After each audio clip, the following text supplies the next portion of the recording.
After I assume what was a ton of very annoying and bad PR for Chase Sexton, he today posted on his Instagram about the mechanic situation, or changing of his mechanic situation, whatever you want to call it, saying, quote, "I have nothing but love for Zim763, which is his mechanic, and he will always be a super important person to me. I want to thank him for everything, and I had the best time working with him. I wanted to come out and clear the air that us not working together has nothing to do with the throttle situation or throttle in Nashville. That was a freak incident and no one's fault. This is a decision made independently by the team and Brandon. Brandon Zim is an awesome mechanic, and I wish him the best on his next endeavors. Really to see him at the gate soon. Really to see him at the, yeah, it's the last line. Weird.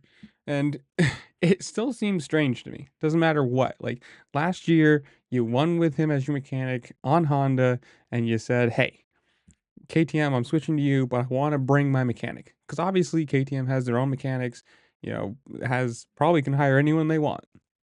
But to sit there and say, "Hey guy, you come with me to this other team, completely different situation, new bike, new owners, new," for him, it's a completely different thing too. You got to deal with a different set of everything. The rider obviously has this thing, the mechanic does too, because parts people and just higher ups and whatever.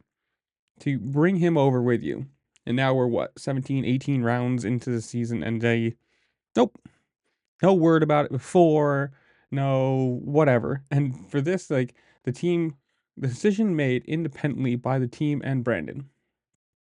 It's just weird.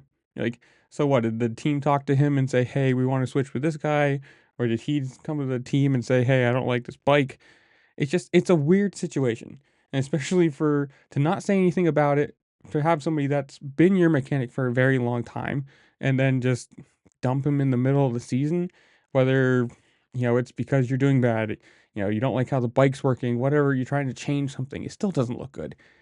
To me, it's a very strange look to bring somebody over and then fire him at the end of the season. Not even you couldn't like obviously he's not going to win the championship. That's a given at this point.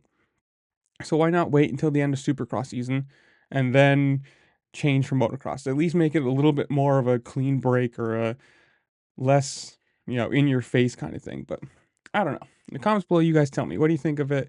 Is he trying anything out? Trying anything he can to make this bike work for him? Is it just one of those things? I don't know. Comment down below. Tell me what you think. While you're down there, make sure to like, share, subscribe, do all the fun things this platform allows you to do, because it really does help me out and I appreciate it. And with that, I'll see y'all later. Peace.